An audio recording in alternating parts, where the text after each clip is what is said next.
सुस्वागतम आणि नमस्कार. मी डॉक्टर वैभवी महेश वागचौरे हॅलो डॉक्टरच्या आजच्या कार्यक्रमात आपल्या सगळ्यांचं मनापासून स्वागत करते. प्रेक्षक हो, हॅलो डॉक्टर हा दूरदर्शनचा कार्यक्रम आहे की जिथे आम्ही दरवेळेला एक प्रामाणिक प्रयत्न करतो की वेगवेगळ्या वैद्यकीय विषयांवरती तज्ञ डॉक्टरांची आणि तुमची थेट गाठभेट करून देण्याचा. आपल्या सगळ्यांनाच माहिती आहे की हृदय हा आपल्या रक्ताभिसरण संस्थेचा अगदी महत्त्वाचा अवयव आहे. हृदय स्वतः दर क्षणाला कार्यान्वित राहतं आणि शरीराच्या प्रत्येक अवयवाला, प्रत्येक पेशीला प्राणवायूचा अर्थातच पूर्ण रक्ताचा पुरवठा करत असतो. सध्या आपल्या भारतामध्ये मृत्यूदराचे प्रमाण, विशेषतः हृदयरोगामुळे होणाऱ्या मृत्यूदराचे प्रमाण खूप वाढलेलं आहे. याची कारणं बरीचशी आहेत. मधुमेह म्हणा, लठ्ठपणा म्हणा, वाढलेल्या चरबीचं प्रमाण रक्तातल्या, ही विविध कारणं आहेत.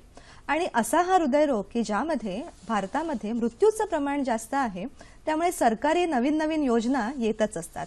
सध्याच आलेली एक नवीन योजना की जिथे स्टेंटच्या किमती कमी झालेल्या आहेत असं आपण पाहतोय आणि याच ज्वलंत विषयावरती आपण आज चर्चा करणार आहोत की स्टेंटच्या किमती कमी झाल्यामुळे खरोखरच पुढची वैद्यकीय चिकित्सेचे कुठल्या पायऱ्या याच्यामध्ये आपल्याला ओपन होणार आहेत. तर आजचा यासाठीचा आपला विषय आहे स्टेंटच्या किमती कमी आणि हृदय रुग्णांना दिलासा. आणि यासाठी आपले मार्गदर्शक आहेत प्रख्यात cardiologist doctor Anil Poddar sir. Sir hello doctor मध्ये आपलं मनापासून स्वागत. प्रेक्षक हो, सरांची ओळख आपण करून घेऊयात. सर डॉक्टर अनिल पोद्दार हे इंटरव्हेन्शनल कार्डिओलॉजिस्ट आहेत. आपल्या मुंबईमध्ये चेंबूर आणि घाटकोपर या 2 ठिकाणी ते कार्यरत आहेत आणि देशभर सुद्धा त्यांची ख्याती आहे. मनगटाच्या धमनीमधून अँजिओप्लास्टी करण्यामध्ये ते तर विश्वविख्यात आहेतच आणि दर वर्षाला साधारण अधिकाधिक अँजिओप्लास्टी ते करतात आणि त्यामध्ये त्यांचा सक्सेस रेट हा 99.6% आहे. खूपच विशेष आहे. त्यांच्या जगप्रसिद्ध कौशल्याबरोबरच हृदयरुग्ण साठी विशेषतः हृदय असलेला हृदयरोग तज्ञ म्हणून सुद्धा त्यांची विशेष ख्याती आहे.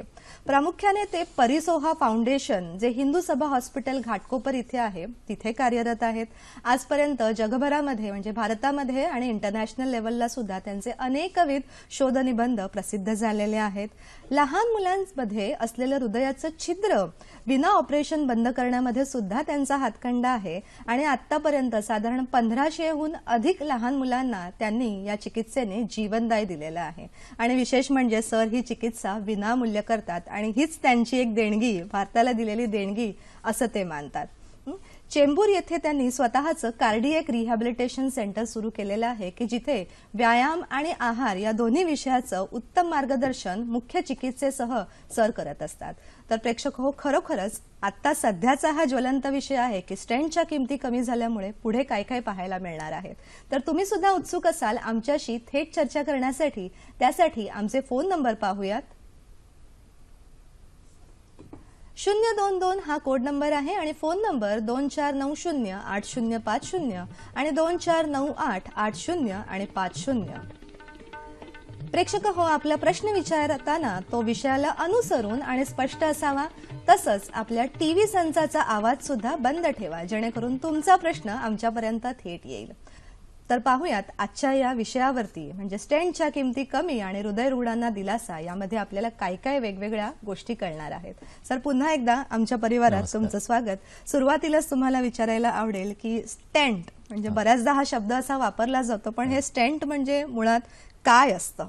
हो, आणि सुरुवातीलाच आपण 2 स्लाइड्स आणि एक व्हिडिओ बघूया आणि आपण बघालच की आता हे स्टेंट्स हे नेमके कसे दिसतात आणि काय असतात आणि त्यांचं काम काय असतं. याच्यामध्ये आपल्याला असं दिसेल की जो ब्लॉकेज असतो त्याला तुम्ही जी स्प्रिंग दिसते आहे त्याच्यानुसार त्याच्या बलूनवर तो लोड केलेला असतो आणि त्याला जेव्हा आपण फुगवतो तेव्हा ती स्प्रिंग ही त्या आर्टरीमध्ये जाते आणि मग बलूनला आपण डिफ्लेट करून काढून घेतो. आणि हेच आपण आता व्हिडिओमध्ये बघूया की नेमकं आपण म्हणजे काय होतं की जेव्हा आपल्याला आपण जेव्हा स्टेंट टाकतो तेव्हा त्याच्यामध्ये नेमकं आपल्याला कशा तऱ्हेचं ते हे दिसतं. अशा तऱ्हेची ही स्टेंट दिसते आपल्याला. सर हे स्टेंट लावणं हे खरंच गरजेचं असतं का? म्हणजे सामान्य जनतेचा हा प्रश्न आहे की बऱ्याच वेळा लोक घाबरून जातात. तर हे गरजेचं कितपत असतं? हा म्हणजे योग्य प्रश्न आहे अतिशय. स्टेंट हे जीव वाचवतात आणि स्टेंट अतिशय गरजेचे असतात. तर कुठल्या परिस्थितीमध्ये ते गरजेचे असतात आणि कुठल्या परिस्थितीमध्ये नसतात हे डॉक्टर ठरवतात आणि पेशंटच्या कंडिशनवर ठरवतात. त्यामुळे जेव्हा पेशंट्स अगदी रिसेंट म्हणजे अगदी हार्ट अटॅकने येतो किंवा अक्यूट हार्ट अटॅक ज्याला आपण म्हणतो, तर त्याच्यासाठी एक नवीन पद्धती तयार झाली आहे ज्याला आपण प्रायमरी अँजिओप्लास्टी म्हणतो आम्ही किंवा पामी असं शॉर्टमध्ये म्हणतो आपण. याचा अर्थ असा की पूर्वी जसं हार्ट अटॅक नंतर रक्त पातळ करण्याचं इंजेक्शन दिलं जायचं, तर तो प्रकार आता जवळजवळ बंद होण्याच्या मार्गावर आहे. आणि आपण आता त्यांना रक्त पातळ करण्याचं इंजेक्शन शक्यतो देत नाही आणि त्यांना आपण अँजिओप्लास्टी करतो डायरेक्ट. म्हणजे आपण काय करतो की रक्त पातळ करण्याचं इंजेक्शन दिलं तर फक्त 60% लोकांमध्ये ती नस ओपन होते आणि बाकीच्या 40% लोकांना त्याचा फायदा होत नाही. पण आपण अँजिओप्लास्टी जेव्हा करतो, जेव्हा डायरेक्ट अँजिओग्राफी करतो, जेव्हा पेशंट येतो त्याला आम्ही डायरेक्ट कॅथलॅबमध्ये नेतो, त्याची अँजिओग्राफी करतो आणि त्यानंतर आपण जी आर्टरी पूर्णपणे बंद आहे, जी अटॅकमुळे पूर्णपणे बंद झालेली आहे, ती आर्टरी आपण ओपन करतो. त्याला आपण प्रायमरी अँजिओप्लास्टी म्हणतो. त्यामुळं सगळ्यांची जेव्हा अक्यूट हार्ट अटॅकने पेशंट्स येतात, त्यामुळे आता जवळजवळ 99% लोकांचे जीव हे प्रायमरी अँजिओप्लास्टीने वाचतात. सर, जाणून खूप छान वाटलं. कारण कसं आहे, वैद्यकीय शास्त्र हे दरवेळेला शोधनिबंधांवर किंवा नवीन चालतं. तुमच्याकडनं प्रेक्षक एक नवीन गोष्ट आपल्याला कळलेली आहे की पूर्वीच्या काळामध्ये जे अटॅक आल्यानंतर रक्त पातळ करायची इंजेक्शन जी दिली जायची ती चिकित्सा कुठेतरी आता कमी होऊन प्रायमरी अँजिओप्लास्टी अशा नावाच्या चिकित्सा पुढे येत आहेत. सर, बऱ्याचदा काय होतं की छातीत दुखायला लागलं किंवा हार्ट अटॅकची इतरही लक्षणं दिसायला लागली की पेशंट ऍडमिट होतो. अँजिओग्राफी की जी निदानासाठी केली जाते की आपल्याला किती त्रास आहे, कुठे त्रास आहे, पण बऱ्याचदा घाबरवलं जातं पेशंटला की आता तुम्हाला इमर्जन्सीमध्ये अँजिओप्लास्टी करावी लागेल. तर ह्याच्यामधलं तथ्य किती आहे? यावरती बरंच डिस्कशन झालेलं आहे आणि बऱ्याच पेशंट्सना या बाबतीत असं वाटतं की हे असं म्हणजे एक तर त्यांना आतमध्ये दिसत नाही, कारण ते ओटी आहे, म्हणजे एक प्रकारे सगळं स्टराईल असतं ते, त्यामुळे आतलं दिसत नाही. आणि मग डॉक्टर येऊन सांगतात की लगेचच्या लगेच अँजिओप्लास्टी लागेल, लगेच स्टेंट घालायला लागतील आणि मग पेशंट्सचे रिलेटिव्ह घाबरून जातात जरा की काय होईल, काय नाही. तर याच्यामध्ये मी असं म्हणेन की याला आपण 2 प्रकारामध्ये डिव्हाइड करू. कुठले 2 प्रकार? की एक म्हणजे जेव्हा पेशंट अक्यूट सिम्पटम्सनी किंवा अक्यूट हार्ट अटॅकने येतो किंवा त्याला एक दुसरी गोष्ट आम्ही म्हणतो की ज्याला अनस्टेबल अंजायना म्हणतो आम्ही. तर ह्या 2 प्रकारामध्ये जेव्हा पेशंट येतो, अक्यूट हार्ट अटॅक म्हणजे अगदी हार्ट अटॅक जेव्हा झालेला आहे आणि इमिजिएटली त्याला आणलं जातं हॉस्पिटलला त्यावेळी, आणि जेव्हा त्याला आम्ही म्हणतो की अनस्टेबल अंजायना म्हणजे काय की चालताना दम लागणे किंवा छाती भरून येणे, याला अंजायना म्हणतो आम्ही. तर हा जर कुणाला समजा एखाद्या किलोमीटर चालल्याने होतो, कुणाला 2 किलोमीटर चालल्याने होतो आणि ते रेग्युलर आहे, ते चालू आहे, महिन्यापासून चालू आहे, वर्षापासून चालू आहे, त्याच्यामध्ये काही फरक नाही, त्याला आम्ही क्रॉनिक स्टेबल अंजायना म्हणतो. क्रॉनिक स्टेबल अंजायनाला रिसेंट ट्रीटमेंटनुसार शक्यतो गोळ्या औषधांनी आम्ही मॅनेज करतो, त्यांना काही करत नाही. पण जेव्हा अक्यूट प्रॉब्लेम झालेला असतो तेव्हा तो गोळ्या औषधांनी मॅनेज होत नाही, त्यावेळी त्याला काही ना काही करणं आवश्यक असतं. आणि पेशंट्सनी हे लक्षात ठेवणं आवश्यक आहे की जेव्हा आपल्याला त्रास जास्त नाही किंवा वाढलेला नाही त्रास, त्यावेळी गोळ्या औषधावर तो मॅनेज होऊन जातो. पण जेव्हा त्रास वाढतो किंवा अटॅक येतो किंवा अटॅक येऊ आहे आता घातलेला आहे, ज्याला आम्ही अनस्टेबल अंजायना म्हणतो, तर त्यावेळी मात्र अँजिओग्राफी आवश्यक असते. आणि शक्यतो जेव्हा टेबलवर ब्लॉकेज दिसतो तेव्हा तो फुटलेला असतो किंवा कधी फुटायच्या तयारीत असतो. त्यामुळं त्यावेळी आपल्याला अँजिओप्लास्टी जर अगदी आवश्यक असते, त्यावेळी जर आपल्याला सांगितलं जातं की आता काय होतं की जेव्हा हार्ट अटॅकने पेशंट येतो आणि त्यावेळी आपण जर अँजिओप्लास्टी लगेचच्या लगेच केली नाही तर त्याचा फायदा पेशंट्सना कमी मिळतो, त्यांचं पंपिंग कमी होतं, त्यांचं पंपिंग वाढत नाही आणि त्यामुळं लगेचच्या लगेच करायला पाहिजे असं डॉक्टर सांगतात. आता ते सांगण्याची पद्धत ही एक असते की ज्यामध्ये थोडं कमी घाबरवणे किंवा व्यवस्थित सांगणे किंवा विश्वासात घेऊन सांगणे हे आम्ही करतो. प्रत्येकालाच ते जमतं असं नाही. त्यामुळे पेशंट्स बऱ्याच वेळा घाबरून जातात, रिलेटिव्ह बऱ्याच वेळा घाबरून जातात. पण तो एक सिनारिओ असतो जिथे खरोखरच लगेच करण्याची आवश्यकता असते. बरोबर आहे. याबद्दल सर आपण आणखीन चर्चा करूया आणि कितपत दिलासा मिळणार आहे ते सुद्धा आपण पाहणार आहोत. प्रेक्षक, एक फोन आहे आपल्याला. संभाजी बोलत आहेत अहमदनगर इथून. नमस्कार. हा नमस्कार. नमस्कार. प्रश्न विचारा. हा अनुवंशिक आजार आहे का त्याच्या नंतर प्रश्न विचारा आपला सलग. अनुवंशिक ठीक. अनुवांशिक. ठीक आहे संभाजीजी, काय सांगाल सर अनुवांशिक आजार? अनुवांशिक आजार म्हणजे काय की जो जन्मतः तुम्हाला झालेला आहे, होऊ घातलेला आहे, तुमच्या आईवडिलांना आहे आणि तुम्हाला होऊ घातलेला आहे. पण हा भाग याच्यामध्ये येत नाही. इस्पेशली कार्डिओलॉजीमध्ये किंवा जेव्हा हार्ट अटॅक हा येतो तेव्हा आम्ही त्याला म्हणतो की फॅमिली हिस्ट्री. म्हणजे जर आई वडिलांना कोणाला 55 वर्षाच्या आधी आईला किंवा वडिलांना किंवा 65 वर्षाच्या आधी आईला जर हार्टचा प्रॉब्लेम झाला असेल तर त्यांच्या मुलाला किंवा मुलीला होण्याची शक्यता जास्त असते. त्याला आम्ही अनुवांशिक एक प्रकारे हे म्हणतो. पण सर कुठेतरी बदललेल्या जीवनशैलीमुळे सुद्धा हे होण्याचं प्रमाण आता जास्त दिसत आहे. पुढे मला विचारायला आवडेल की खरोखर किती दिलासा मिळणार आहे या स्टेंटच्या किमती कमी झाल्यामुळे सगळ्या हृदय रुग्णांना? बरोबर. ज्वलंत प्रश्न आहे. ज्वलंत प्रश्न आहे आणि रुग्णांना खूप दिलासा मिळालेला आहे. खरोखरच दिलासा मिळालेला आहे की स्टेंटच्या किमती 2 लाखापर्यंत होत्या. 1.5 लाख, 2 लाख, 1 लाख, 80,000, 40,000.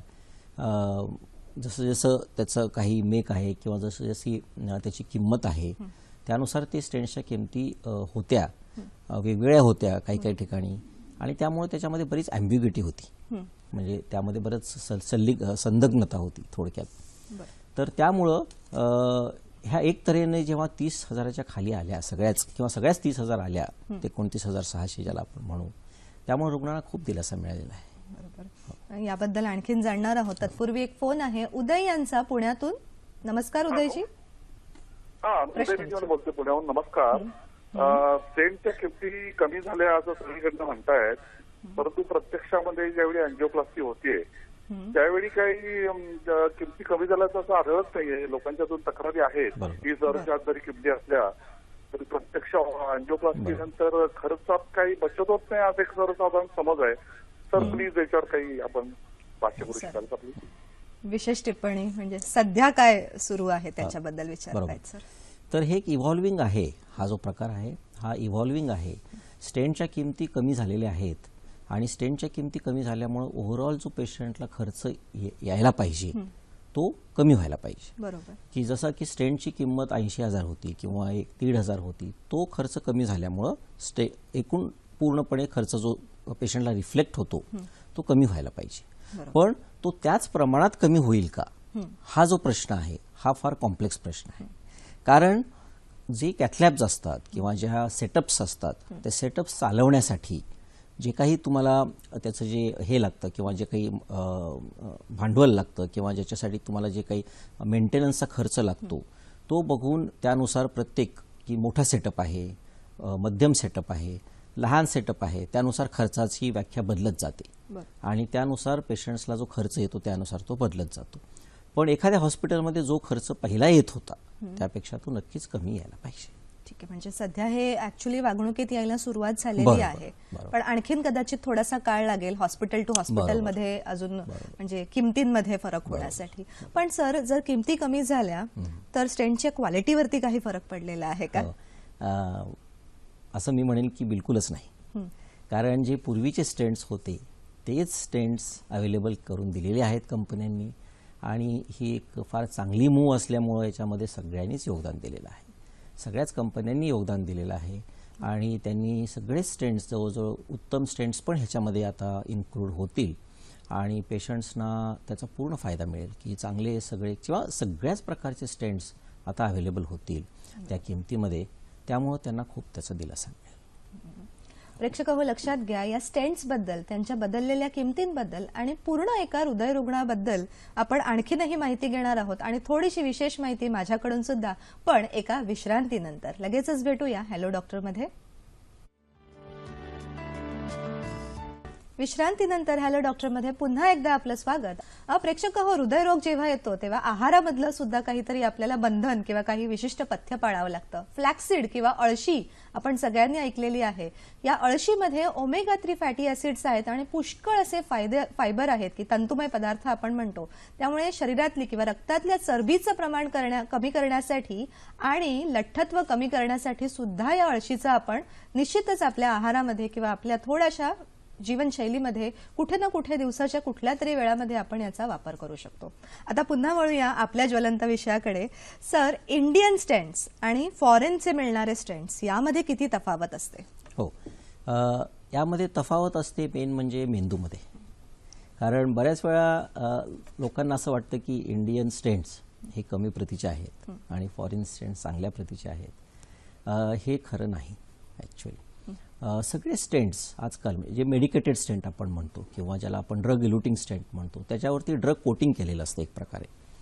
आणि हे स्टेंट सगळे ज्या कुठल्या कंपनीचे असतात ते मोर ऑर लेस सिमिलरच असतात. आणि त्याच्यामध्ये काय की आता फॉरेन स्टेंट्स हे बाहेरून येतात, बाहेरच्या कंट्रीतनं येतात आणि मल्टीनॅशनल कंपन्यांचे येतात, ज्याला आपण म्हणतो की ब्रँडेड वस्तू कशा महाग असतात तशा प्रकारे हे स्टेंट्स महाग असतात. त्यांच्या काही स्टडीज झालेल्या असतात आणि त्या स्टडीजसुद्धा खूप महाग असतात. त्यामुळे त्यांच्या किमती त्यांना महाग ठेवणं बऱ्याच वेळा प्राप्त असतं आणि त्यामुळे त्या महाग असल्यामुळे ते चांगल्या वाटतात. म्हणजे हा एक प्रचलित असलेला एक समज आहे. आणि इंडियन स्टेंट्स आम्ही बघतो आता सगळ्या पेशंट्समध्ये, आम्ही कित्येक पेशंट्समध्ये इंडियन टाकतो किंवा खूप फॉरेन स्टेंट्स टाकतो. रिझल्ट वाईज आम्हाला काही फारसा फरक जाणवत नाही. आणि सगळे स्टेंट्स आजकाल फार उच्च प्रतीचे येतात, चांगल्या क्वालिटीचे येतात आणि त्यामुळे रुग्णांना कुठल्याही प्रकारचा जरी स्टेंट आपण इंडियन असो फॉरेन असो त्याच्याने फायदाच होतो.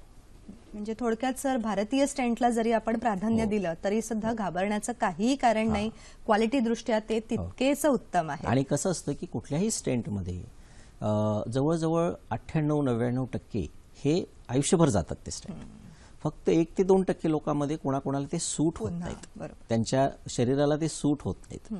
त्यावेळी ते परत शरीर बाहेर फेकायचा प्रयत्न करतं आणि मग ते परत ब्लॉक होतात.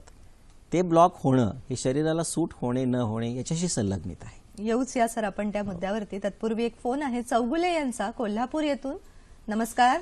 नमस्कार, मी चौगुले कोल्हापूरहून बोलतो. बोला.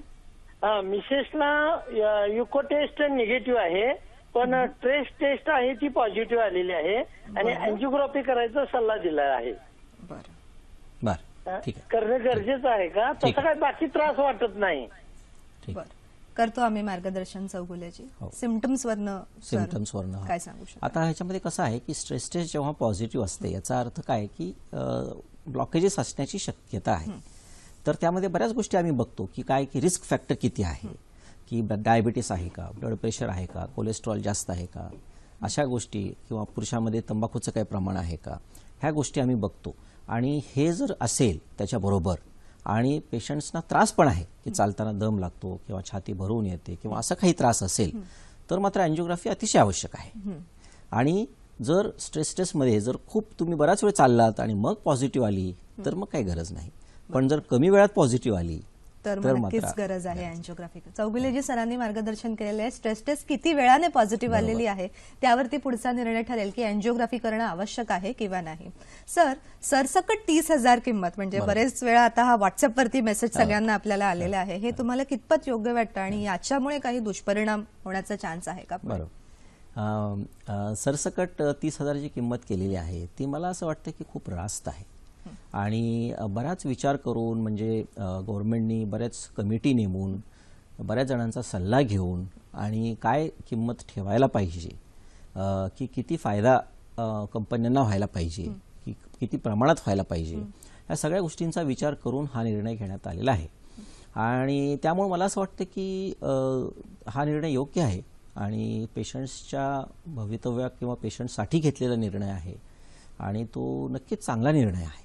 आणि 30,000 सगळ्याच स्टेंट्सची किंमत ठेवायची होती का काही प्रीमियम स्टेंट्स ज्याला आपण म्हणतो की विरघळणाऱ्या स्टेंट्सची जास्त ठेवायची होती, हा प्रश्न सुद्धा सरकारने बराच विचार करून त्यावरती आपण ही किंमत ठरवलेली आहे. अच्छा. त्यामुळं मला असं वाटतं की हा निर्णय त्यांनी पेशंटच्या दृष्टिकोनातून घेतलेला आहे, बराच विचार करून घेतलेला आहे आणि तो योग्यच ठरण्याची शक्यता जास्त आहे. म्हणजे सगळेच कार्डिओलॉजिस्ट या निर्णयाला वेलकम करत आहेत. बरोबर. सर, आणखीन एक प्रश्न आहे आपल्याला कैलास यांचा, जळगाव येथून. नमस्कार. नमस्कार मॅडम. नमस्कार. विचारा प्रश्न. माझ्या वडिलांचं वय 73 आहे.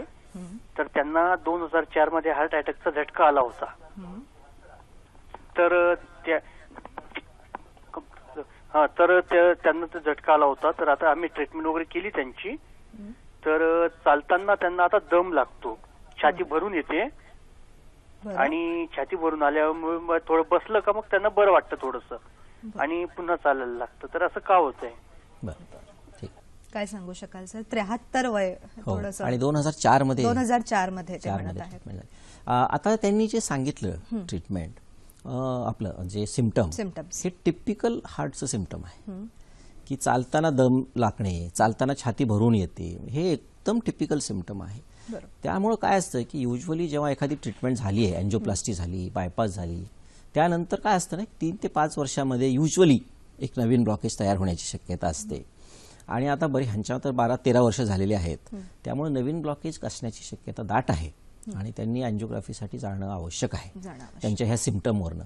आणि हे सिम्पटम फार महत्वाचं आहे की चालताना छाती भरून येणे, याच्यानंतर बाकी काहीच लागत नाही. हे सिम्पटम फार महत्वाचं आहे. हार्टचं ब्लॉकेज असण्याची शक्यता आहे आणि त्यांनी अँजिओग्राफी केलेली चांगली. जर त्यांना वाटत असेल की 73 वय, आपण जास्त ऍक्टिव्ह नाही आहेत समजा, तर गोळ्या वाढवून जर त्यांना बरं वाटत असेल इन केस, तर मग तो उपाय ते घेऊ शकतात. पण त्यांना जर वाटतंय की नाही, की जास्त ऍक्टिव्ह राहायचं आहे, तर मग अँजिओग्राफी करून बघितलेली बरी. ठीक आहे. म्हणजे जास्तीत जास्त अँजिओग्राफी करून घेणं हा सल्ला आपण देऊ शकतो. सर, या कमी झालेल्या किमतींमुळे गरज नसताना स्टेंट्स लावणं किंवा इव्हन बायपास सर्जरीचं प्रमाण सुद्धा कमी होऊ शकेल का, असं काय वाटतंय? असं मी म्हणेन की गरज नसताना स्टेंट लावण्याचं प्रमाण होतं का, हा एक प्रश्न आहे, मुख्य प्रश्न आहे आपला. तर त्यामध्ये काय असतं की बऱ्याच वेळा अँजिओप्लास्टीमध्ये सीडी दिली जाते, रिपोर्ट दिला जातो, त्यामुळे सीडीवरनं बऱ्याच वेळा कळतं की गरज नसताना टाकलाय का काय. त्यामुळे हे प्रमाण माझ्या मते कमी असावं. ॲज फार ॲज म्हणजे असं मला जे वाटतं की कारण काहीतरी एव्हिडन्स असतात, एव्हिडन्स नसताना ह्या गोष्टी जास्त होऊ शकतात. त्यामुळं मला असं वाटत नाही की जास्त होतं प्रमाण. पण जर असेल समजा, तर नक्कीच किमती कमी झाल्यामुळं त्याचं प्रमाण कमी होण्याची शक्यता आहे. बरोबर. हे मात्र नक्की आहे.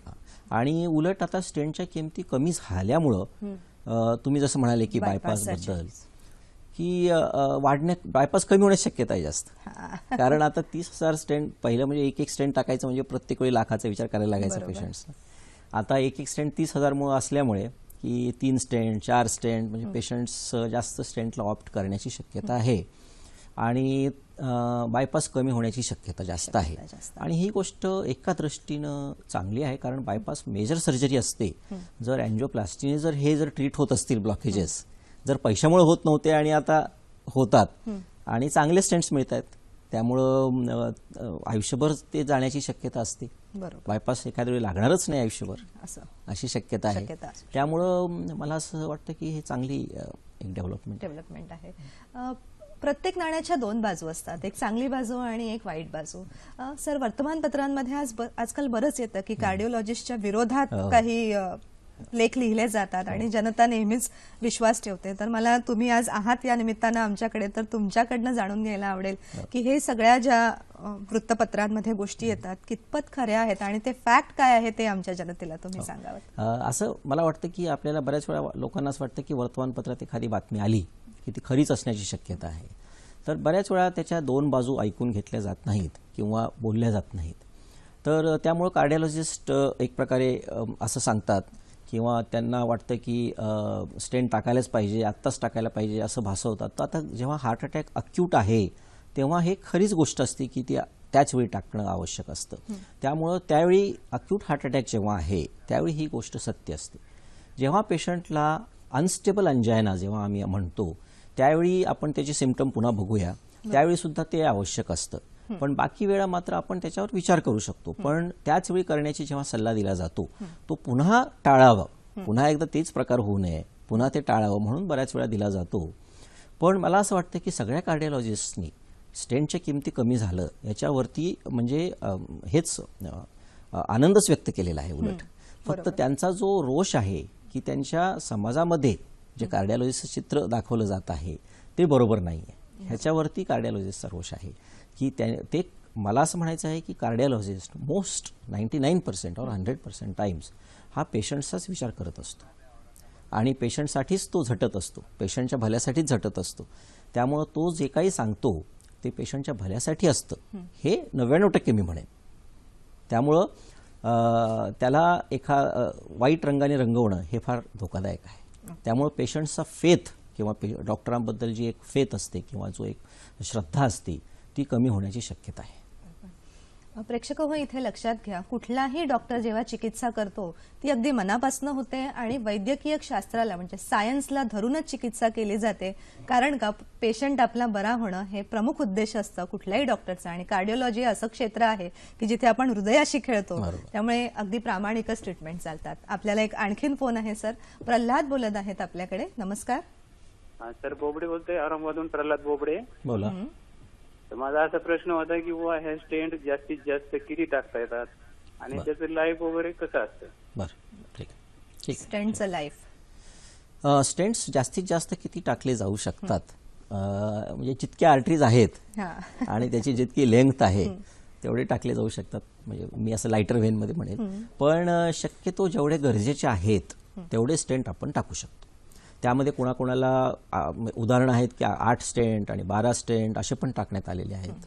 की ज्यांना बायपास नकोच आहे ते म्हणतात की आम्हाला स्टेंट्सच पाहिजेत, किंवा कधी कोणाकोणाला 1-2 स्टेंट आधी असतात, मग 3-4 वर्षांनी नवीन ब्लॉकेजमुळे आणखीन 2-4 स्टेंट्स असतात, असे पण प्रकार असतात.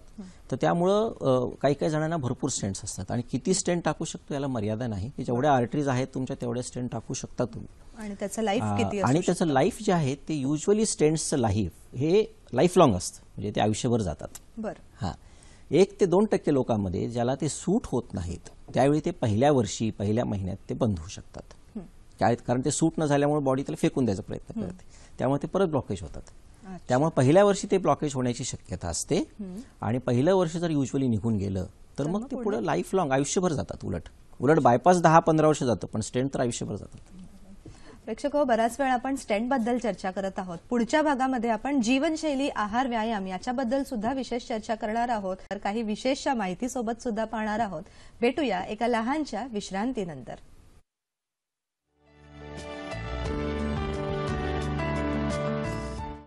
विश्रांतीनंतर हॅलो डॉक्टर मध्ये पुन्हा एकदा आपलं स्वागत. प्रेक्षक हो, पहिल्या भागामध्ये आपण अळशीचा थोडासा उल्लेख केला होता. ही अळशी खायची कशी? आपल्या घरामध्ये मुखवास असतो की आपण जेवणाच्या आधी नंतर खातो, तर त्यामध्ये बडीशेप, धणा डाळ यासोबत आपण अळशीचा सुद्धा उपयोग करू शकता. आणि हीच अळशी जसं मी म्हटलं वजन करण्यासाठी, कमी नियंत्रणात करण्यासाठी तर आहेच, पण त्याच सोबत आपल्या त्वचेचा तेजस्वीपणा वाढवण्यासाठी सुद्धा हिचा अतिशय सुंदर उपयोग होतो. आता पुन्हा वळूयात आपल्या विषयाकडे. सर, बऱ्याच वेळ आपण हृदयरोगाबद्दल बोलत आहोत, पण या हृदयरोगाचे रिस्क फॅक्टर्स कुठले असतात ते आम्हाला स्लाइड मधून काही मार्गदर्शन करू शकता का? आपण आता ही एक स्लाइड बघूया की रिस्क फॅक्टर काय असतात. आता ह्यामध्ये आपल्याला दिसेल की डाव्या बाजूला पहिला रिस्क फॅक्टर आहे डायबिटीस. तर हा सगळ्यात महत्त्वाचा रिस्क फॅक्टर आहे आणि सगळ्यात घातक रिस्क फॅक्टर आहे. ह्याला आपण मधुमेह ज्याला आपण म्हणतो. आणि हायपरटेन्शन किंवा जास्त ब्लड प्रेशर असणे हा सेकंड रिस्क फॅक्टर मानला जातो. नंतर कोलेस्ट्रॉलच्या लिपिड लेवल्स किंवा आपण अबनॉर्मल लिपिड लेवल्स, कोलेस्ट्रॉल जास्त असणे हा तिसरा रिस्क फॅक्टर आहे. नंतर तंबाखूचे सेवन हा एक रिस्क फॅक्टर आहे. तंबाखूचं सेवन कुठल्याही प्रमाणामध्ये, सिगारेट, बिडी आणि किंवा तंबाखू खाणे.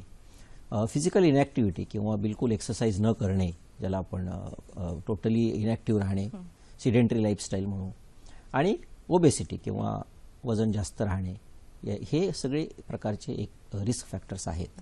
म्हणजे या गोष्टी असल्या तर हृदयरोग होण्याचा धोका अधिक जास्त होऊ शकतो. म्हणून रिस्क फॅक्टर्सचं कधीही लक्षात ठेवणं अतिशय आवश्यक आहे की you can control your life by controlling the risk factors. त्यामुळे तुम्ही जर रिस्क फॅक्टर कंट्रोल केले तर तुम्ही तुमचं आयुष्य कंट्रोल करू शकता. कंट्रोल ठेवणं म्हणजे काय? म्हणजे डायबिटीसच्या जे डायबिटीस आहे कुणाला तर शुगर्सच्या लेवल्स नॉर्मल ठेवणे. नॉर्मल व्यक्ती इतक्या जर शुगर्सच्या लेवल ठेवल्या, ब्लड प्रेशर असेल जास्त, तर नॉर्मल व्यक्ती ज्याचं आहे तेवढं ब्लड प्रेशर गोळ्या औषधांनी जर कंट्रोलमध्ये ठेवलं तर त्याला आपण कंट्रोल ऑफ रिस्क फॅक्टर म्हणतो. आणि जेव्हा कंट्रोल व्यवस्थित होतो तेव्हा त्याचा इफेक्ट कमी होऊन जातो. त्यामुळं ह्या गोष्टी कंट्रोलमध्ये ठेवणं अतिशय आवश्यक आहे. बरोबर. म्हणजे या गोष्टी जर आपण कंट्रोलमध्ये ठेवल्या तर हृदयरोग होण्याचा धोका किंवा झाला असेल तरी त्याची सिव्हिअरिटी कमी होण्याचा धोका आपण निश्चितच थोडा पुढे ढकलू शकतो. सर, आपल्याला आणखीन एक प्रश्न आहे. वसंत बोलत आहेत बेळगाव इथून. बोला. हॅलो, प्रश्न विचारा आपला.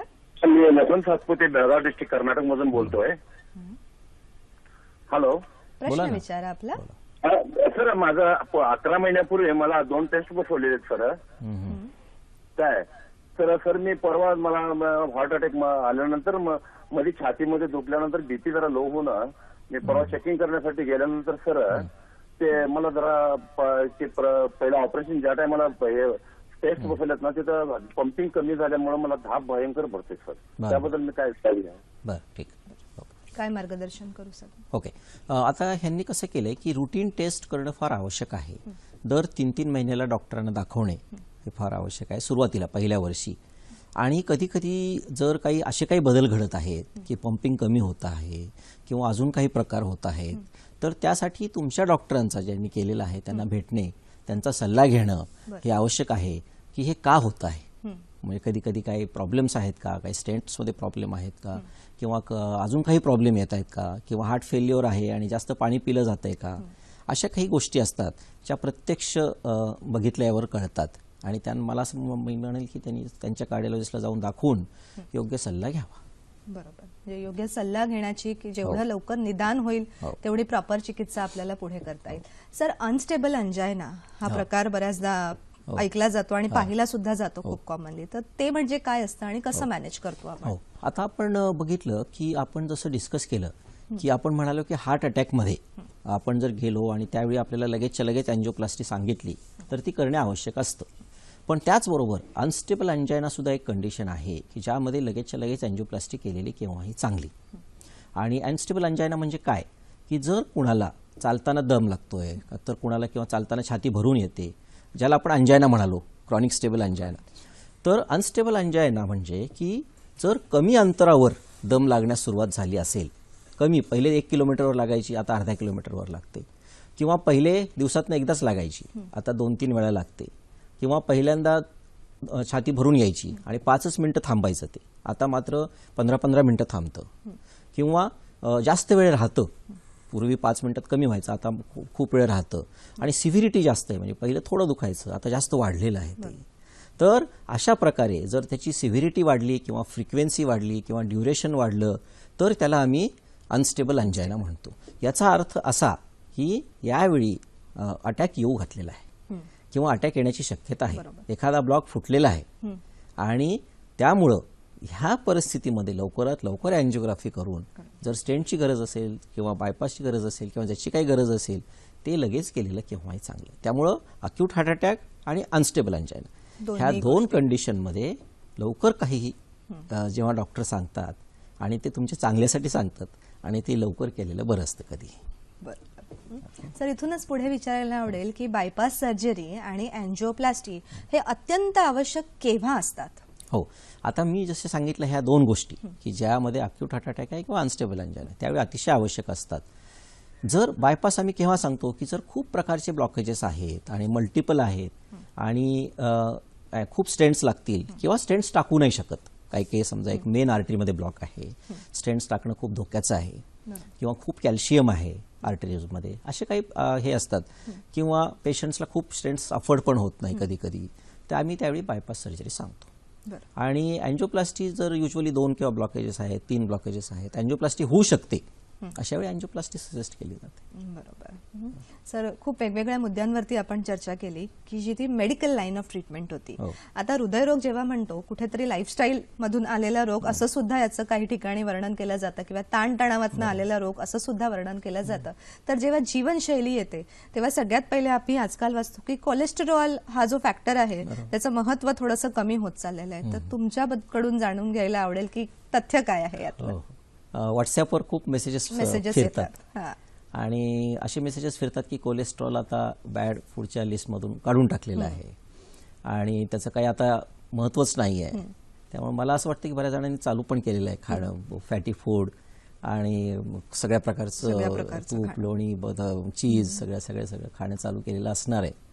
पण मला असं वाटतं की हा एक चुकीचा समज आहे असं म्हणेल मी की कुठलंही एक्स्ट्रीम हे बॅड असतं. काही स्टडी सांगतात की 50व्या वर्षानंतर सगळ्यांनी कोलेस्ट्रॉलच्या गोळ्या घ्यायला पाहिजे, ते पण बॅड आहे. आणि सगळ्यांनीच कोलेस्ट्रॉलकडे लक्ष न देणं हे पण बॅड आहे. त्यामुळं काही स्टडीज ज्या असतात की त्या अर्धवट असतात त्या किंवा अपूर्ण ज्ञानावर आपण त्याच्यावर रिॲक्ट करतो आणि त्याच्यावर ओव्हर रिॲक्ट करतो आपण की कोलेस्ट्रॉलची जे गोळ्या आहेत त्याचे काही साईड इफेक्ट्स आहेत ते जास्त फुगवले जातात. बऱ्याच माझ्या पेशंट्सला काही सांगतात जण की ब्लड प्रेशरच्या गोळ्या घेतल्यावर किडनीवर परिणाम होतो. आता न घेतल्यामुळे परिणाम होतो हे मी त्यांना सांगतो. तर त्यामुळं ज्यांना अटॅक आलेला आहे एकदा किंवा ज्यांना बायपास झाली आहे किंवा ज्यांना ब्लॉकेजेस आहेत त्यांनी कोलेस्ट्रॉलच्या गोळ्या घेणं अतिशय आवश्यक आहे, ज्याला आम्ही सेकंडरी प्रिव्हेन्शन म्हणतो. सेकंडरी प्रिव्हेन्शन आणि प्रायमरी प्रिव्हेन्शन म्हणतो की ज्याला अटॅक आलेला नाही पण येऊ नये ह्यासाठी आहे. त्याच्यामध्ये काही रिस्क फॅक्टर्स असतात की डायबिटीस आहे, हायपरटेन्शन आहे. जर आपल्याला 2 रिस्क फॅक्टर असतील ओके तर गोळ्या घेतलेल्या चांगल्या. जर रिस्क फॅक्टर नसतील तर काही गरज नाही. तर त्यामुळे आपण त्याला अप्रोप्रिएटली डॉक्टरांनी दिल्या तर घ्यायला हरकत नाही. अगदीच न घेणं हे पण चूक आहे आणि सगळ्यांनीच घेणं हे पण चुकीचं आहे. प्रेक्षक हो, इथे लक्षात द्या, व्हॉट्सअप किंवा इंटरनेटवर मिळणाऱ्या माहितीपेक्षा आपले डॉक्टर जे आपल्याला मार्गदर्शन करतात ते 100% वैद्यकीय असतं. सर, आपल्याला आणखीन एक प्रश्न आहे सतीश यांचा अहमदनगर येथून. नमस्कार. हॅलो. नमस्कार, बोला. नमस्कार. हॅलो. हा, बोला. सर, चालताना दम लागतो ते कशामुळे होतं? असं वजन जास्त वाढल्यामुळे होतं का? वजन तुमचं वय किती आहे? वय 28 वर्ष. बरं. आणि रिस्क फॅक्टर आपण जे म्हणालो तसे काही आहेत का तुम्हाला, रोग वगैरे काही? हो, 85 किलो वजन आहे. मग वजन कमी करावं लागेल का थोडं? बरं, सांगतो. ठीक आहे सतीश. तरुण अशा पेशंटचा प्रश्न आलेला आहे जिथे आपण येणारच होतो, मार्गदर्शन करूया. तरुणामध्ये हृदयरोगाचं प्रमाण भरपूर वाढलेलं आहे आणि 83 वजन नक्कीच जास्त आहे. त्यामुळे वजन कमी करणं हा एक सेकंडरी भाग आहे. हा एक म्हणजे आपण कसं आहे की चांगलं काम करतोय आपण आणि पैसे मिळत आहेत तर पैसे मिळणं सेकंडरी भाग झाला. तसं तुम्ही व्यायाम करणं आवश्यक आहे, तुम्ही ऍक्टिव्ह राहणं आवश्यक आहे. वजन त्याच्यामुळे कमी झालं आपोआप तर हा चांगला भाग आहे, पण वजन हा सगळ्यात महत्वाचा भाग नाहीये. तुम्ही ऍक्टिव्ह राहायला पाहिजे. त्यांनी त्यांचं काय करायला पाहिजे, एक्सपेंडिचर वाढवायला पाहिजे, एनर्जी एक्सपेंडिचर वाढवायला पाहिजे आणि खाण्यामध्ये थोडा कंट्रोल ठेवला पाहिजे. कमी खायची गरज नाही पण हेल्दी खाणं आवश्यक आहे. आणि जरी 23 वय असेल त्यांचं तरी काही डॉक्टरांना दाखवून काही ब्लड प्रेशर आहे का किंवा डायबिटीस आहे का ह्याच्या तपासण्या दरवर्षी प्रत्येकाने करायला पाहिजेत. कारण ब्लड प्रेशर हा रोग असा आहे, बऱ्याच वेळा पेशंट आमच्याकडे येतात तेव्हा त्यांचं ब्लड प्रेशर 240, 140 जे 120-80 पाहिजे असं असतं. कारण हा सायलेंट किलर आहे, हा तुम्हाला कळतच नाही आहे म्हणून. त्यामुळे दरवर्षी एकदा ब्लड प्रेशर आणि डायबिटीससाठी शुगर एवढं मिनिमम एवढं करणं आवश्यक आहे. जनता इथे लक्षात घ्या, सर जसं सांगत आहेत की दरवर्षी आपलं वय कितीही असू देत पण जर आपल्याकडे रिस्क फॅक्टर्स असतील तर वर्षातनं एकदा सगळ्या टेस्ट करणं खूप आवश्यक आहे. सर, इथेच एक प्रश्न लपलाय की तरुणांमध्ये जे हार्ट अटॅक येण्याचं प्रमाण खूप जास्त दिसतंय, ची कारणं काय आणि तुमचं विशेष मार्गदर्शन द्या आमच्या सगळ्या तरुण पिढीला. बरोबर आहे वैभव, तुम्ही म्हणता तसं की तरुणामध्ये हार्ट अटॅकचं प्रमाण भरपूर वाढलेलं आहे. आणि मी तर एका 18 वर्षाच्या मुलाची अँजिओप्लास्टी केली आहे. 18 वर्षाच्या मुलाची. आणि 20, 25, 30 हे तर कॉमन आहे आजकाल. ह्याचं सगळ्यात महत्त्वाचं मला असं वाटतं की तंबाखूचं सेवन, जे इझिली तंबाखू मिळते त्याचं सेवन हा सगळ्यात वाईट प्रकार आहे. आणि तरुणामध्ये हार्ट अटॅक येण्याचं कॉमनेस्ट कारण हे तंबाखू आहे. सगळ्यात कॉमन कारण. बरं. आणि सेकंड कॉमन कारण आहे की फास्ट फूड जे इझिली अवेलेबल आहे ते खाणे. आणि तिसरं म्हणजे फक्त गॅझेटवर राहणे, बिलकुल व्यायाम न करणे. हे 3 सगळ्यात महत्वाची कारणं आहेत ज्यामुळे तरुणामध्ये हार्ट अटॅकचं प्रमाण वाढलेलं आहे. कदाचित सगळ्या गोष्टी आयत्या मिळत आहेत, म्हणजे मोबाईलमध्ये सगळं मिळत आहे, सगळं ऑर्डरही घरबसल्या येत आहे आणि त्यामुळे हृदयरोगाचं प्रमाण वाढत जात आहे. तर जनता, विशेषतः तरुण वर्ग इथे लक्ष द्या. आणखीन विशेष माहिती आहार आणि व्यायामाबद्दल आपण पाहणार आहोत. तसंच पुढच्या आठवड्यातल्या तज्ज्ञ डॉक्टरांना सुद्धा आपण पाहणार आहोत. पण वेळ आहे एका छोट्याशा विश्रांतीची. लगेचच भेटूया हॅलो डॉक्टरमध्ये. विश्रांतीनंतर हॅलो डॉक्टरमध्ये पुन्हा एकदा आपलं मनापासून स्वागत. प्रेक्षक हो, दर आठवड्याला वेगवेगळ्या तज्ज्ञ डॉक्टरांकडून आणखीन वैद्यकीय विषयांच्या माहितीसाठी आपण तत्पर असतो. तर पाहूयात आपल्या पुढच्या आठवड्यातले कोणते डॉक्टर आहेत ते. हॅलो डॉक्टर प्रायोजित कार्यक्रम शुक्रवार दिनांक 3 मार्च 2017 रात्री 8 वाजता. विषय मणक्याचे आजार आणि आयुर्वेदिक उपचार. सहभाग आहे डॉक्टर आबासाहेब रणदिवे. यानंतर शनिवारचा कार्यक्रम 4 मार्च 2017 रात्री 8 वाजता. लठ्ठपणा एक आजार आणि आधुनिक उपचार. सहभाग आहे डॉक्टर जयश्री तोडकर. यानंतर पुढच्या रविवारचा कार्यक्रम 5 मार्च 2017 8 वाजता. विषय स्त्रियांचे आरोग्य आणि संयुक्त उपचार आणि सहभाग आहे डॉक्टर अनिल पाटील यांचा. जीवनशैलीबद्दल प्रेक्षक हो, आता आपण थोडंसं पाहूया. सर्वात प्रथम आहार सर कसा असावा. कोलेस्टेरॉल बद्दल आपण सांगितलं, आता ऍक्च्युअल आहार कसा असावा. आपण काही स्लाइड्स बघूया या आहाराबद्दल समजून घेण्यासाठी. की आपल्याला जे दिसतं आहे समोर ते त्याला आपण म्हणू की जंक फूड, की ज्याच्यामध्ये प्रचंड कॅलरीज आपल्याला इथे दिसत आहेत आणि ज्या की अवॉइड करायला पाहिजेत. स्मोकिंग हा एक रिस्क फॅक्टर नक्कीच अवॉइड करायला पाहिजे. सिडेंटरी लाईफस्टाईल, एक्सरसाइज न करणे हा प्रकार टाळायला पाहिजे. ओबेसिटी कमी करायला पाहिजे. ह्या गोष्टी फार महत्त्वाच्या आहेत. बरोबर. मेडिटेरियन फूड असा एक कन्सेप्ट आम्ही वाचतो सध्या, तर ते काय असतं आता आपण बघूया. ही स्लाइड बघूया. ह्याच्यामध्ये एक मेडिटेरेनियन डाएट म्हणून एक जे युरोपमध्ये डाएट कन्झ्युम केलं जातं त्यामध्ये 4 भाग असतात मेनली. म्हणजे एक आहे की ग्रेन्स, ज्याला आपण म्हणू की भाकरी आहे, बाजरी, ज्वारी किंवा वेगवेगळ्या प्रकारच्या भाकऱ्या आपण ज्याच्यामध्ये ग्रेन्स असतात मेनली ते. नंतर व्हेजिटेबल्स, भाजीपाला, आणि फ्रूट्स आणि नट्स वेगवेगळ्या प्रकारचे. अशा 4 भागाचा समावेश केलेला असतो. तर अशा प्रकारे जेव्हा हे डाएट 4 प्रकारामध्ये विभागलं जातं आणि त्यानुसार घेतलं जातं तर त्याच्यामध्ये हृदयरोगाचं प्रमाण अतिशय कमी आहे. अच्छा. त्यामुळं ह्याचा वापर करणं, ह्या प्रकारे त्याला डिव्हाइड करून त्या प्रकारे त्याचा वापर करणं आवश्यक आहे. बऱ्याच जणांना वाटतं की आपण कमी खायला पाहिजे. तसं नाहीये. कमी खाण्याची आवश्यकता बिलकुल नाहीये. हेल्दी खायला पाहिजे. म्हणजे काय की भाकरी खा, व्हेजिटेबल्स किंवा भाजीपाला खा, फ्रुट्स खा आणि नट्स खा. काय अवॉइड करा, जास्त चीजी पदार्थ आहेत किंवा ऑइली पदार्थ आहेत त्यांचा वापर कमी करा. अर्थातच सर्वसमावेशक हेल्दी फूड, पोषक आहार खाणं खूप आवश्यक आहे. आणि सगळ्यात महत्वाचं मला वाटतं यामध्ये ताजं बनवलेलं अन्न खा. बऱ्याचदा सकाळी बनवतो तेच रात्रीपर्यंत खाल्लं जातं आणि रात्री उरलेलं पुन्हा दुसऱ्या दिवशी सकाळी खाल्लं जातं. हे चुकीचं आहे. व्यायामाकडे सर थोडंसं वळूयात. व्यायाम कुठल्या प्रकारचा आणि कसा असायला पाहिजे हृदय रुग्णांसाठी. काही स्लाइड्स बघूया आपण व्यायामाबद्दल. हा प्रश्न बऱ्याच वेळा मला विचारला जातो. तर हे बघू आपण की एक सायकलिंग आहे, रनिंग आहे, स्विमिंग आणि वेगवेगळ्या प्रकारचे एक्सरसाइजेस आहेत. कुठल्याही प्रकारचे एक्सरसाइजेस याच्यामध्ये आता बऱ्याच प्रकारचे एक्सरसाइजेस दिलेले आहेत. तर मी म्हणेल की कुठल्या प्रकारची एक्सरसाइज आपल्याला सूट होते त्या प्रकारे आपण एक्सरसाइज करायला पाहिजे. साधे जिने ज्यांना शक्य नाही त्यांनी साधे जिने चढणं किंवा सायकलिंग करणे, स्विमिंग करणे किंवा चालणे किंवा पळणे अशा प्रकारचा जो व्यायाम आपल्याला जमतो किंवा कुठलाही गेम खेळणे, जो व्यायाम आपल्याला जमतो तो करणं आवश्यक आहे. बऱ्याच जण डिसाईड नाही करू शकत कुठला करायचा, त्यामुळे काहीच करत नाहीत. त्यामुळे तो सगळ्यात वाईट प्रकार आहे. त्यामुळे आपल्याला जो जमतो तो व्यायाम करायचा आणि 45 मिनिटं व्यायाम करणं अतिशय आवश्यक आहे.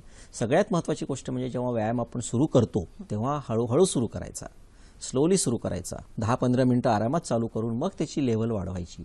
हे सगळ्यात महत्वाचं सूत्र आहे व्यायाम करताना. बरोबर. तिसरा एक मुद्दा आहे की ताणतणाव किंवा स्ट्रेस खूपच वाढलेला आहे. लोकांची टेंडन्सी झालेली आहे तणाव घ्यायचा आणि तणाव द्यायचा.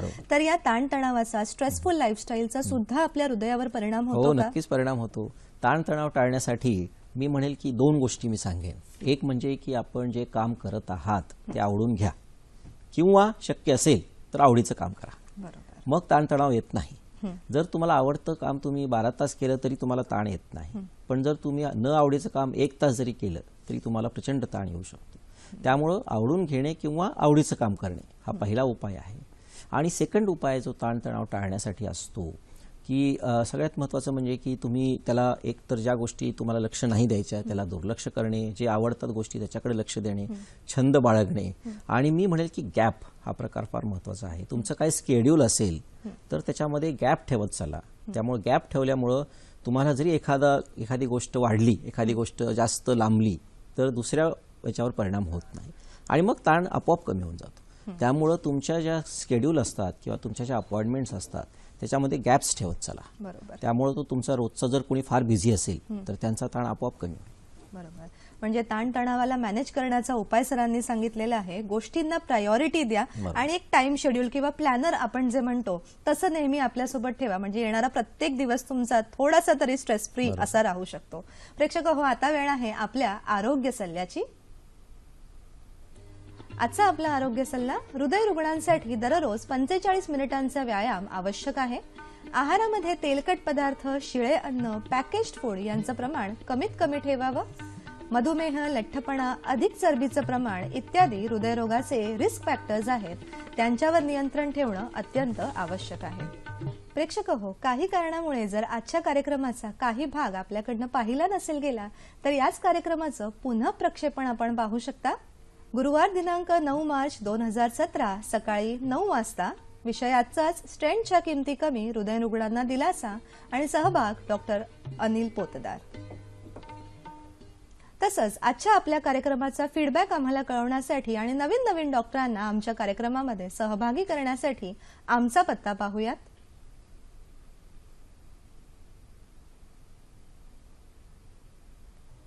निर्माती हॅलो डॉक्टर, दूरदर्शन केंद्र, पांडुरंग मुतकर मार्ग, Worli, Mumbai 400030. Email address hellodoctor@ddkmumbai@gmail.com. तसंच फेसबुक आणि वेबसाईटच्या लिंकमधून सुद्धा तुम्ही आमच्याशी संपर्क साधू शकता. सर, तरुण वर्गासाठी त्यांनी कुठल्या गोष्टींना प्राधान्य द्यावं हे तुमच्याकडनं 2 वाक्यात आम्हाला आवडेल. हो, सगळ्यात महत्त्वाचं मी म्हणेल की तंबाखूचं सेवन बिलकुल करू नये तरुण वर्गाने. तंबाखूपासून दूर राहावं. जर आपले मित्र तंबाखू सेवन करत असतील तर त्यांना तंबाखूपासून दूर राहायला सांगावं. कारण तंबाखूमुळं मेजॉरिटीचे अटॅक्स यंग वयात येतात, ते सगळे तंबाखूमुळे येतात. तो सगळ्यात महत्त्वाचा भाग आहे. दुसरी गोष्ट, 45 मिनिटं न चुकता व्यायाम, कुठल्याही प्रकारचा व्यायाम करा तुम्ही, पण 45 मिनिटं स्वतःसाठी देणं आवश्यक आहे. किती तुम्ही बिझी असाल तरी सुद्धा तुम्ही 45 मिनिटं स्वतःला देणं अतिशय आवश्यक आहे. हे मी म्हणेल की जर तुम्हाला चालायला वेळ नसेल तर मग तुमचा काळ पळतो आहे तुमच्यावर. सर, प्रश्न अजून एवढे आलेले आपल्याला तरी सुद्धा आमची उत्सुकता संपत नाही. रॅपिड फायरच्या माध्यमातून काही थोडक्यात प्रश्न मी तुम्हाला विचारते. मिठाचं प्रमाण कमी असणं आवश्यक आहे का? मिठाचं प्रमाण जेवणामध्ये जे आहे ते ठेवा, पण वरून मीठ खाऊ नका. लोणचं पापड खाऊ नका. बरं. बायपास नंतर किंवा प्लास्टी नंतर सुद्धा हार्ट अटॅक येऊ शकतो का? हो, येऊ शकतो. म्हणूनच गोळ्या अतिशय आवश्यक असतात. कारण ब्लॉकेज येणं हा एक रोग आहे आणि तो टाळण्यासाठी आपण गोळ्या औषधं घेणं, व्यायाम करणं हे फार महत्त्वाचं आहे. मधुमेही रुग्णांना हार्ट अटॅक होण्याचा धोका जास्त असतो का? बिलकुल जास्त असतो मधुमेहाच्या रोगांना. म्हणून मधुमेह पूर्ण कंट्रोलमध्ये ठेवणे, मग धोका टळतो, कमी होतो. बरोबर. संध्याकाळी जिममध्ये जाऊन व्यायाम करणं ठीक आहे का? हो, अगदी अगदी. माझे बरेचसे पेशंट मॉर्निंग वॉक संध्याकाळी घेतात आणि कधीही तुम्ही संध्याकाळी जा, सकाळी जा, व्यायाम करणं आवश्यक आहे. बरं. औषधं, गोळ्या, प्रॉपर ट्रीटमेंट सुरू असताना धूम्रपान जर सुरू राहिलं तर त्यामुळे धोका होऊ शकतो हो, का? होऊ शकतो. म्हणून मी माझ्या बऱ्याचशा पेशंटना सांगतो की धूम्रपान पूर्णपणे बंद करा. जर ट्रीटमेंट चालू असताना धूम्रपान केलं तरी तो धोका कधीच टळत नाही, उलटा वाढत राहतो. त्यामुळे धूम्रपान किंवा तंबाखूपासून दूर राहा. बरोबर. सर, आजच्या विषयाच्या निमित्ताने तुम्ही उत्तम मार्गदर्शन केलं, पण एक शेवटचा सल्ला एक तज्ज्ञ कार्डिओलॉजिस्ट म्हणून आमच्या संपूर्ण जनतेला काय देऊ शकाल? मी नेहमी सांगत असतो की 2 घास कमी खा आणि 2 पावलं जास्त चाला. आणि शक्यतो ॲक्टिव्ह राहा, इनॅक्टिव्ह राहू नका. ॲक्टिव्ह राहणं सगळ्यात महत्त्वाचं आहे, व्यायाम करणं सगळ्यात महत्त्वाचं आहे, बाकीच्या सगळ्या गोष्टी सेकंडरी आहेत. बरोबर. प्रेक्षक हो, हृदयाने हृदयाशी हृदयासाठी दिलेला सल्ला हा नेहमीच आपल्या हृदयाचं आरोग्य वाढवून जातो. आजच्या डॉक्टरांनी सुद्धा अतिशय सुंदर मार्गदर्शन केलेलं आहे. त्यामुळे आता वेळ आहे आपल्या सगळ्यांची की आपल्या स्वतःचं हृदय अविरत कार्यरत राहण्यासाठी, तसंच आपल्या हृदयावरती जे अवलंबून आहेत अशा आपल्या प्रियजनांचं हृदय सुद्धा कार्यरत राहण्यासाठी आपण एक प्रयत्न करूया. तुम्हाला खूप खूप शुभेच्छा त्यासाठी. सर, तुम्ही आमच्याकडे आलात त्यासाठी आपलेही मनापासून आभार. आणि प्रेक्षक हो, पुन्हा भेटूया नवीन कार्यक्रमामध्ये आपल्या हॅलो डॉक्टरमध्ये.